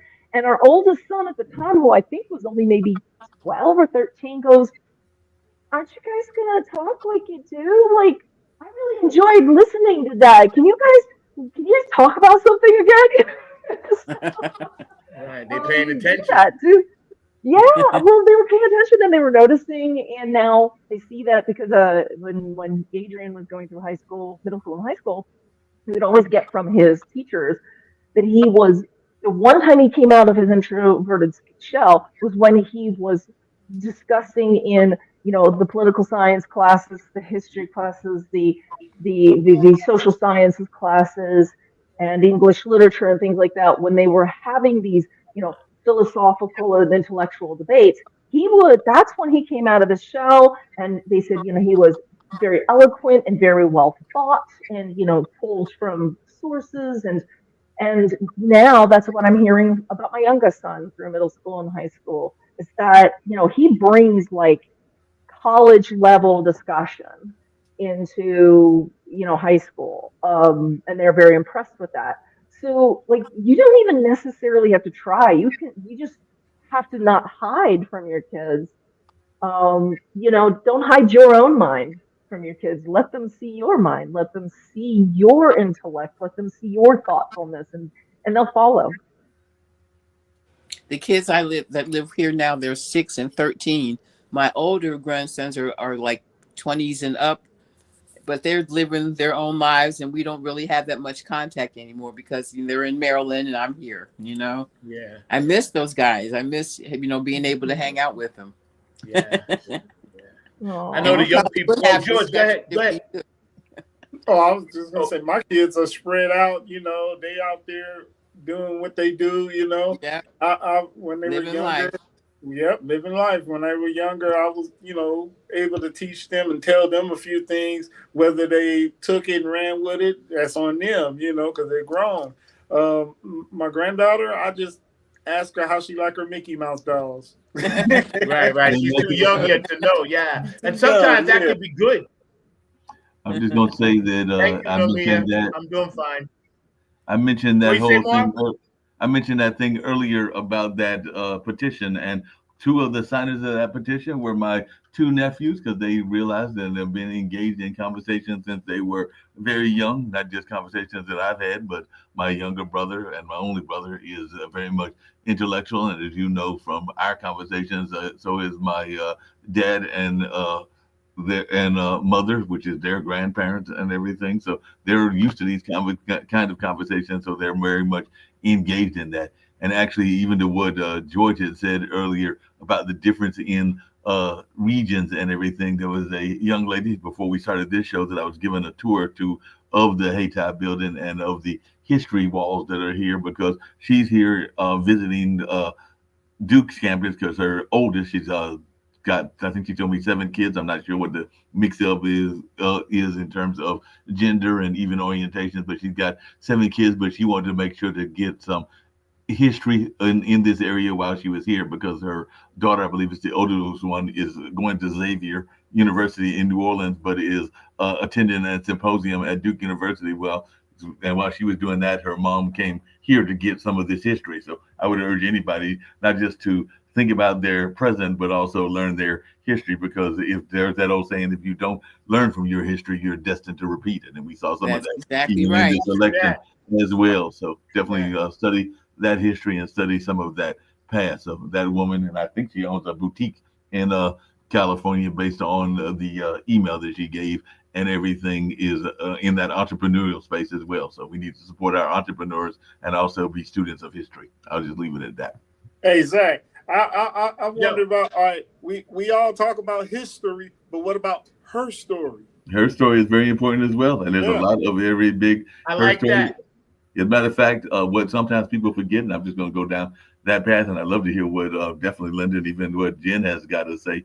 Even when we think of the religious books, whether that's the Quran or whether that's the Bible or a number of others, a lot of times we forget the powerful women that are in those holy books and everything. We pay attention to the man figures and the male figures, and a lot of times that's where we get into that trap that Jen was talking about earlier, where folks are having that whole notion that it's her body, their choices, which we know is an outright lie and everything like that and everything. So definitely we need to study the rich history of the women, because I can tell you that even here at Black Wall Street, it would not have been as successful without some of the strong women that were involved, and not just the male figures. As well. And I go back to the book of Enoch, and I always said women are the strongest people on the day one. You guys are Mother Earth. So men, we have our strength in different ways, but I've always felt that way, that's why I was disappointed personally that we didn't get this dub for the women. Because men, we got sports, music, this and that. So we should have been trying to hang this dub for y'all. But again, I believe that wholeheartedly what you just said, Mark. And anybody that's watching, thank you for joining us. We're trying to just set up some ways that we can heal. There's organizations out there. I know North Carolina has one that they're setting up right now. Mark, I don't know if you heard about this, but there's one downtown, and it's a group of people that are getting together, and it's going to be a support group for however you may feel or however you may be in your feelings about the post-election. But do you have that video about the guy, the tariff? I don't, but I can explain the videos, since I was not able to find the one Please that's do. been buried in Please amongst explain thousands of other videos. But there was this notion that a lot of people were feeling, including some of the magazine. Wait, let me set it up. Let me set it up. Let me set it up. Here's what happened. Some reporters went to a area where there are a lot of Trump supporters, okay, for y'all to know. And he was asking questions. And he was asking questions about the tariff.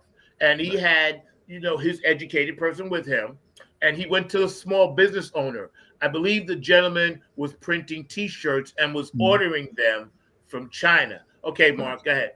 No, and in the video, he was asking them who was going to get hurt by these tariffs. And the guy was basically giving the impression that the tariffs were going to hit China, and that China was going to be the ones that would be hurt by those tariffs. But the actual people that will be paying the tariff cost is the businesses here in the United States. So that's what that reporter was pointing out, was that you think that you're hurting China, which is supposed to be one of our adversaries and everything like that. You are not hurting definitely China or even their industry, because the ones that have to pay those tariff costs are actually the business here. And of course, what they will then do, which I don't think the video explained, is pass the cost on to you. So exactly. If you banned, but that's what he said, because the guy said, Yeah. no, he said, they're going to pay it. And then the reporter said, no, you're going to pay it. And he said, how are we going to make that money? He said, well, I guess I'm going to have to pass it off on the consumer.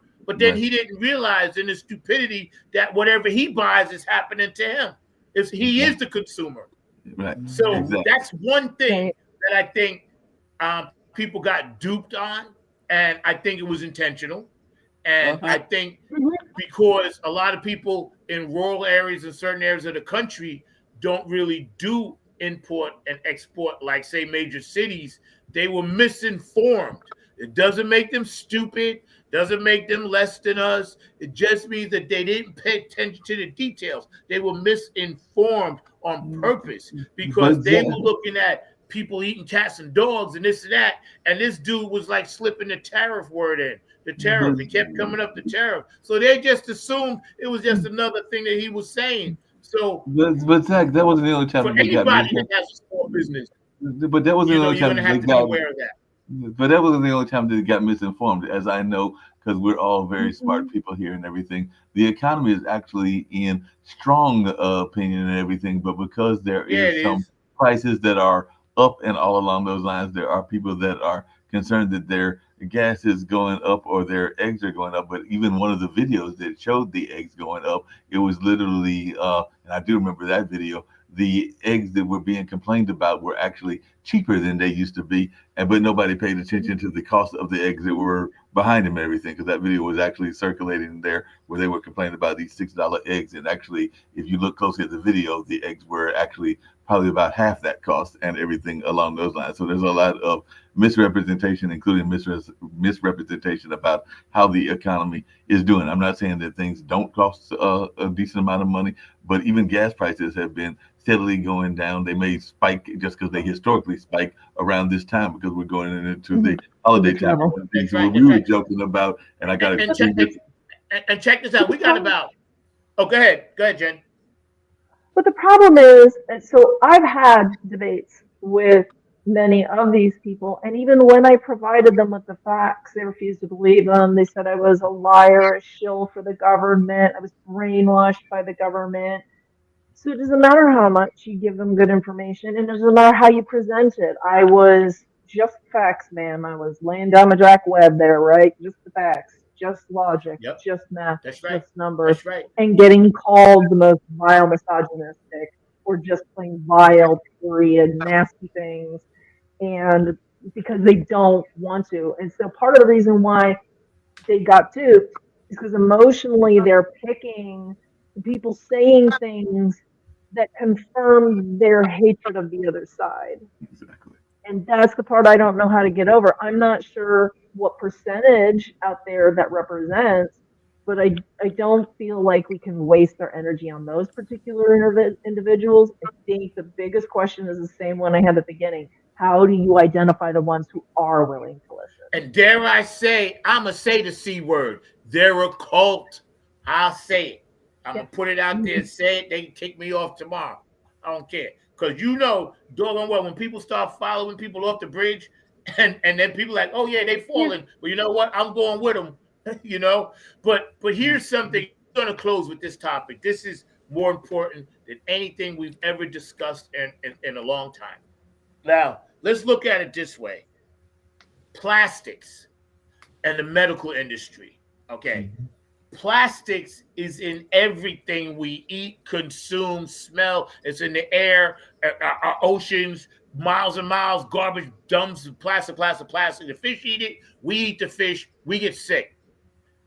And then it's a direct correlation to healthcare because healthcare industry needs customers. So they can't make the money they want to make if they don't have customers. So we are not doing anything, and I haven't heard one politician on any side ever mention the fact that we need to stop flooding our oceans, polluting our air, and get environmentally sound. There are factions of each side that are talking about it, but we need to try to figure out a way to move that to the forefront because people don't realize every month, every human being in the United States around the world consumes a credit card's worth of plastic. It's a fact.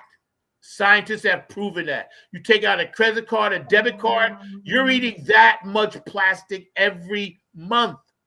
That stays in your system, causes cancer, causes brain fog, causes all kinds of things. Why are we not talking about that? Well, you just said the important part, which is that it's a lot of times the pharmaceutical Good and the medical question. industry don't want to talk about those kind of things because that's how they make their money. And as I think it was Jen said earlier, the banking industry is trying to do a lot of things that are in their interest and all along those lines. So we definitely have to be willing to step out on the ledge and talk about those issues that are difficult to talk about. But I know that that's part of the reason they don't want to talk about it is because they're making a whole heap of money from it. And that's everybody from the pharmaceutical industry, which is very big here in North Carolina, to the finance industry, to a number of other industries, even half of our hospitals. And you know this because, well, a lot of you know this because you've been in that field, are in the for-profit business, and they are not even hospitals in the sense of the old style of hospital that was for the people. They're in it to make money. So if they get me and I blow up, y'all know why. I don't care. I had to speak on it. You know what's I always had to blown speak my on mind it. about the banking industry is, for example, you go into a bank for a loan and they're asking you for a collateral. And my first thought is, if I had collateral, Yeah. I wouldn't be in here asking you for money. I could take the collateral and sell it and get the money from that. You know, that whole Yeah, concept. they never give loans to people who actually need it, except through the form of credit cards and payday loans and things that are more predatory. Have those, have little regulation on them where they can basically clean you out. But the stuff that has highly regulated and protects the person who's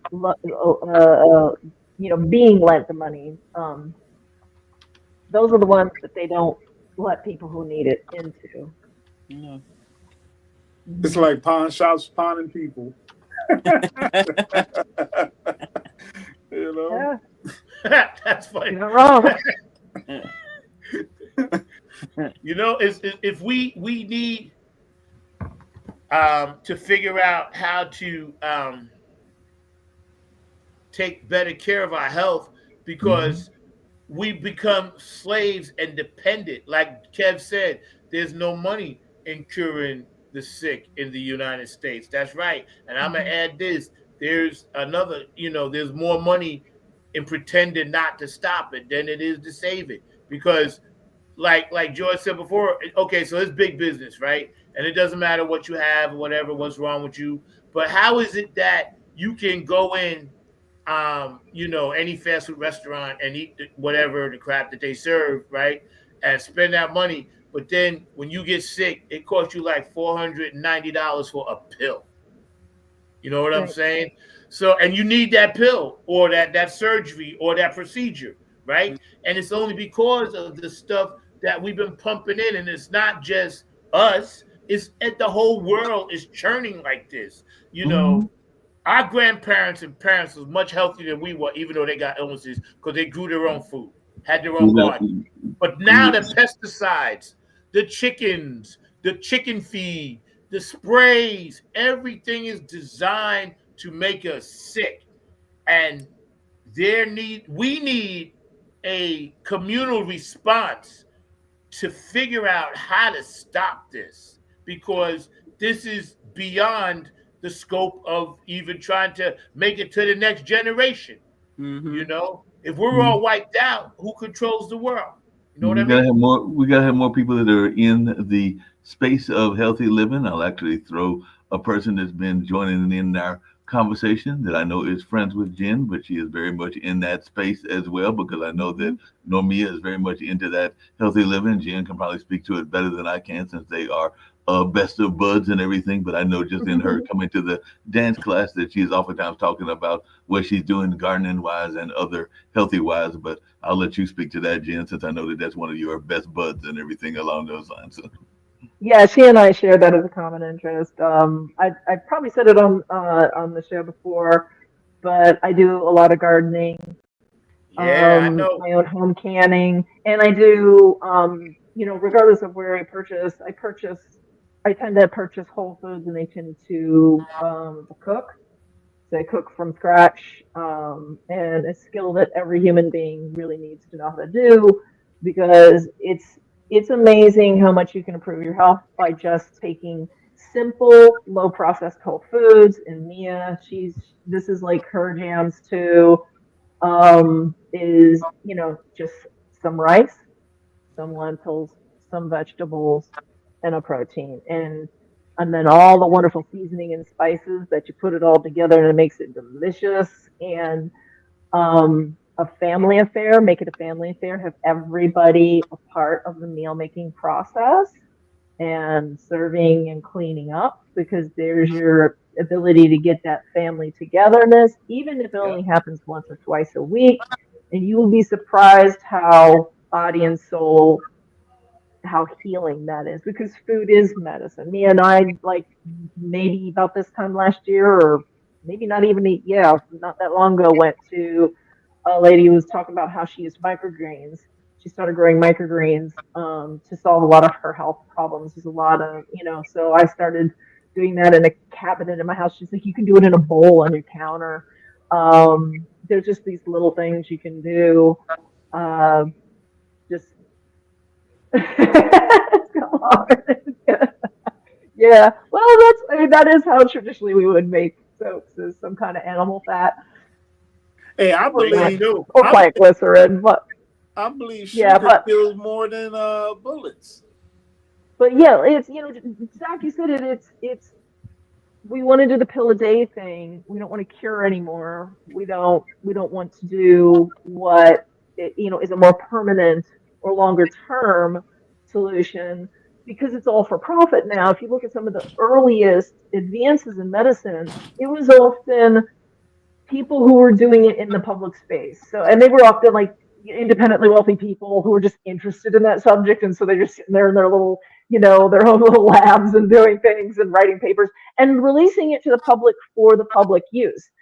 But now it's all proprietary, it's all intellectual property, and they don't want you to just, get that one treatment and be all done. They want, to drag it out. They, for the rest of your life, if they can, with that pill a day stuff.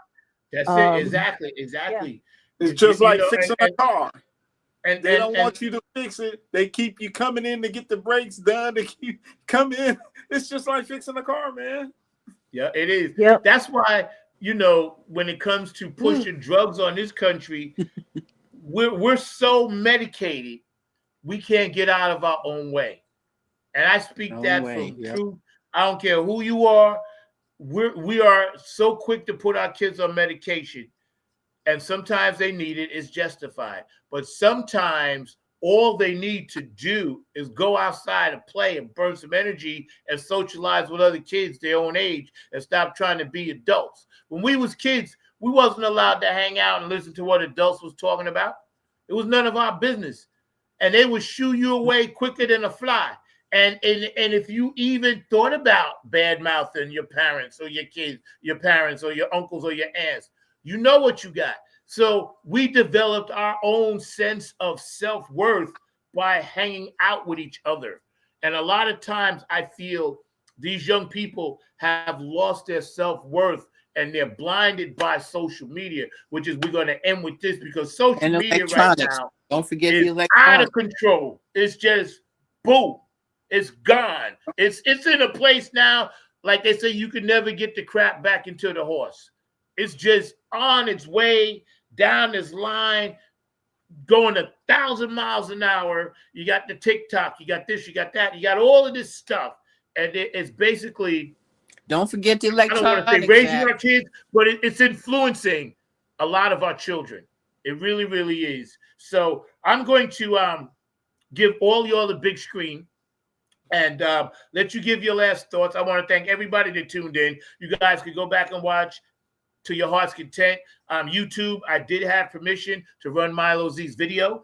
Any music that will be played will probably be mine from now on, so please don't sue me for that, because I have no money. So please don't do that. And I want to thank all my guests. And I'm going to start with Mr. George DeFunkovici. I'm going to let the ladies go last. And George, I want you to tell me anything that you want to talk about, or any message, or anything that you want to pass on to our crew. And then I'll get Mark Lee back in here. I would like to, first of all, thanks for having me on here today.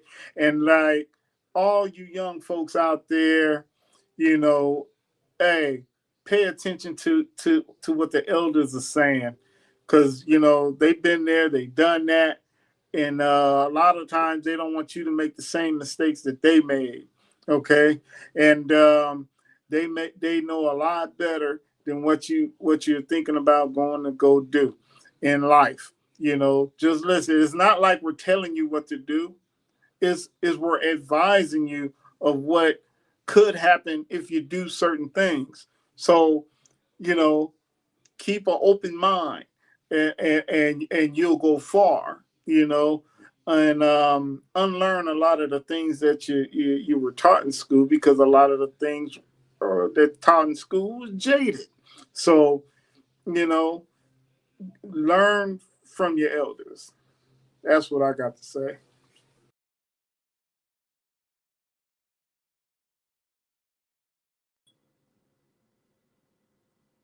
Hey, thanks so much for inviting me into your sanctum again there, Zach. I think as a person who just saw this election that, like I said, it devastated me. I hope that everybody has the inner strength to hold on. Things can, if they get worse, they can always get better. And make them better, we have to work together. We have to pull up our panties, big girl panties on, and deal. Much love, everybody.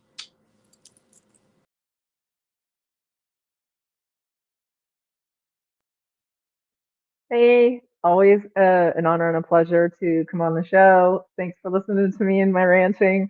I would just say take care of each other.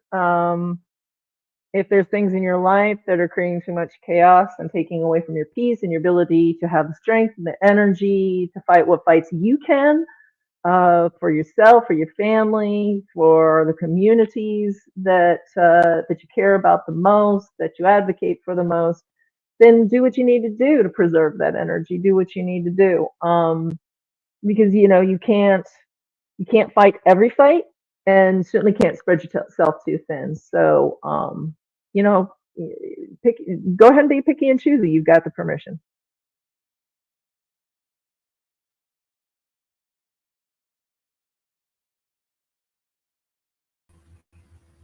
Great conversation, amazing conversation as always, and glad to be producing this show. Zach is doing a great job, does a great job of bringing in these powerful panels as well as addressing what's going on in the funk music community and all along those lines. But one of the things that I've got to say in addition to that is that as a lot of people were alluding to earlier and everything, we've definitely got to maintain that interest, maintain that ability, because one of the things that we have to make sure that we're doing, and I think Jim was kind of alluding to that, is make sure that we are being in tune with ourselves in what I like to call those main pillars of life. So try to make sure that you are physically aligned, mentally aligned, spiritually aligned, emotionally aligned, and definitely, even as a new friend of mine put it, fiscally aligned as well. So all of those are things that we need to make sure that we have alignment in, and all along those lines, so that we can be in the best health that we can be in, no matter what's going on. Mark, I'll leave it amen. on that Yeah. note. Yeah. Thank you, man. You guys been amazing. I wanted to come on and bring us all up. Always I want a to say pleasure, thank you guys. You guys have always been there for me, and I just want to be there for you. And you know, we're going to be going a lot more live now, because I think we're going to be needed now. You know, I took a lot of time off the summer, whatever, but I think now, as you guys get ideas, and anybody that's watching get ideas for shows or topics or comments, please let us know, or you can let somebody on the panel know, and then we can do a show and talk about it. Because Amelia, we got to get you on and talk some health and talk, you know, how you maintaining that and what you about. So, you know, you got to hit me up. We still here, going strong after 4 years. But everybody out there watching, Christy and everybody who put comments on, and all the great people that we love out there, man. We appreciate you guys, Kev. Appreciate you, man. And we want you to know there is a place for you to go when you need to express yourself in a way that lends credibility to what you're thinking about. Because today, the quote word is gaslighting. So everybody's gaslighting everybody. But here's a little tip. don't let anyone tell you your thoughts and feelings aren't real. And don't let anyone make you feel bad about your thoughts and your feelings, because they're your thoughts and your feelings, and you're allowed to feel that way. And let's try to understand both sides of the fence. Let's sit down with somebody, that you may not agree with and say, okay, listen, I know why you might have went for the character, but why do you think it's okay to try to just pick up people at random, snatch them from their kids, and send them out when they're hardworking people? These are the conversations we need to have, the realistic ones. And maybe they'll give you an answer, maybe they won't. But at least you're having a conversation rather than yelling and screaming and all this other stuff. And we're going to end with something positive. So thank you, guys. I'll see you guys next week. Funk from the Front Seat. Thank my producer, Mr. Mark Lee, Jen Vanderputten, and Linda Scheider, and everybody out there watching. We love you guys. I'll see you next Saturday. Peace. It's however you feel, but you just have to fit it between that space, that little space that you got, which is one. And then you would try to fit your different notes, but you felt in between it, like, and that's the funk, and you can change that, and that's the funk, and you can change that.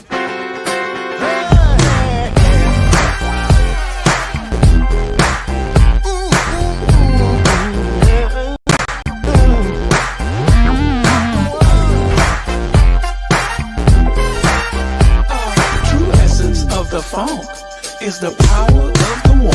It's the power of the one. This funk has just begun. You can lean on me. Let your mind be free. Night shall not won't die. But I need the funk, baby.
the funk is the power of the one, Bob. One!